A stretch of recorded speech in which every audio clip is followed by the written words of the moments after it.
When I look back now, I realize that the evening, which started as an ordinary night of laughter, music, and friendship, became the turning point of my marriage. My name is Emily Parker, and for as long as I can remember, I had always tried to build my life around love, loyalty, and trust. I married Daniel, a man who I thought was my partner in every sense of the word, and together we had what others often called a picture-perfect relationship. We had been married for almost 7 years when the night of that party unfolded, changing everything I believed about marriage, trust, and betrayal. Daniel was charming. He had a group of close friends, men he had known since college, guys who had been there through thick and thin. They were the kind of friends who showed up at barbecues, helped one another move into new houses, and called each other in the middle of the night if something went wrong. I, too, had grown to know these men over the years. Mark, the jokester of the group, always found ways to make everyone laugh. Jason, quieter but insightful, often gave the kind of advice you wouldn't expect from someone his age. And then there was Adam, the most charismatic of them all, who had the kind of presence that drew people toward him like moths to a flame. When Daniel suggested hosting a small get-together at our house, a guys plus wives night party, I thought it was a wonderful idea. I spent the entire day preparing. I cooked, decorated, and made sure our backyard was strung with fairy lights that gave the evening a soft, golden glow.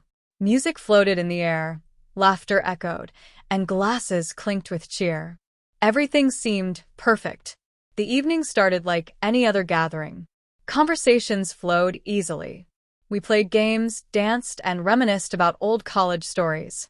But as the night deepened and the drinks poured freely, I began to notice little things I had ignored before. Daniel wasn't himself. He laughed louder than usual, and his eyes darted between me and his friends in ways I couldn't quite interpret. It wasn't until I overheard a whisper between Mark and Adam that my stomach churned. "Does she even know?" one of them muttered. "No, and she doesn't need to," the other responded, glancing at Daniel. I brushed it off at first, convincing myself it was about something harmless, maybe a work surprise or a silly prank. But soon, tiny cracks began to appear in the picture-perfect frame of my marriage. Throughout the evening, I noticed Adam watching me. At first, I thought I was imagining it, but his eyes lingered longer than they should have, and his compliments, though polite on the surface, carried a weight that unsettled me. "Emily, you always make everything so beautiful," he said once, as he looked around at the decorations. His tone was harmless, but the way he held my gaze made me uneasy. Jason, on the other hand, seemed to sense my discomfort. While the others joked and drank, he leaned toward me and quietly asked, "Are you okay?" I nodded, but inside I was drowning in questions. Why was Daniel so distracted tonight? Why did his friends act like they shared a secret I wasn't a part of? As the night wore on, the party slowly shifted into smaller conversations. People paired off, laughter mellowed, and the warmth of the evening turned heavy. I slipped into the kitchen to grab more ice, and that's when I overheard the conversation that shattered my trust. Daniel was speaking with Adam and Mark, his voice hushed but urgent. "She can't find out," Daniel said. "Not now, not ever." Mark chuckled. "Dan, secrets don't stay buried forever." Adam's tone was serious. "You need to tell her. If she hears it from someone else, it'll be worse." I froze, clutching the ice scoop in my hand. My heart pounded in my chest as I tried to piece together their words. What was Daniel hiding from me? What secret could be so big that even his closest friends debated whether to tell me or not? I stepped back quietly before they could notice me and returned to the living room, pretending everything was fine. But nothing felt fine anymore. The laughter around me sounded hollow, the music too loud, and the smiles too forced. Later that night, after everyone left and the house was quiet again, I confronted Daniel. At first, he denied everything. He told me I must have misheard, that I was being paranoid. But I had been married to him long enough to know when he was lying.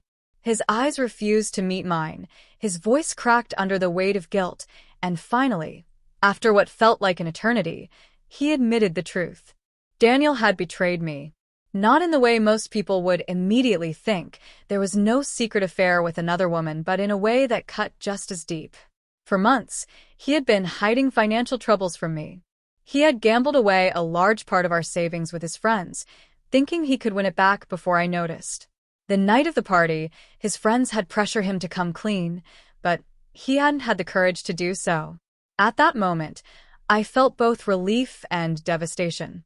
Relief because the betrayal wasn't about infidelity, but devastation because the trust one had built my marriage upon had been cracked in half. He had lied to me, hidden the truth, and put our future at risk. The following days were some of the hardest of my life.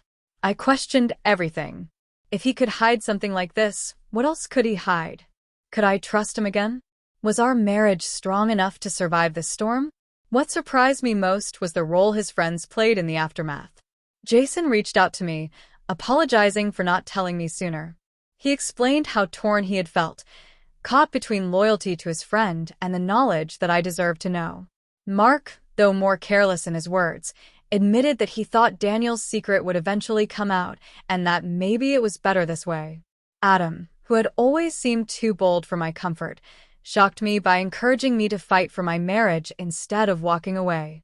In the weeks that followed, Daniel and I had long, painful conversations. We attended counseling both as a couple and individually. Rebuilding trust wasn't easy. Every time he looked at me, I wondered if he was telling me the whole truth. Every time he made a promise, I fought the urge to doubt him. But slowly, through tears, late-night talks, and honest confessions, we began to piece our marriage back together. I won't pretend it was perfect, far from it. But I learned that trust, once broken, could be rebuilt if both people were willing to put in the work. The night of that party became a lesson for me, a harsh one, but a necessary one. It taught me that betrayal doesn't always come in the form of another person. Sometimes, it's the secrets, the lies, and the silence that hurt the most. But it also taught me that trust, while fragile, is not always lost forever. Today, when I think back on that night, I no longer see it as the end of something. Instead, I see it as the beginning of a new chapter. One where I chose to face the truth, where Daniel chose honesty over pride, and where our marriage, though scarred, became stronger than before. Because sometimes, betrayal isn't the end of love. Sometimes, it's the test that proves whether love was real in the first place.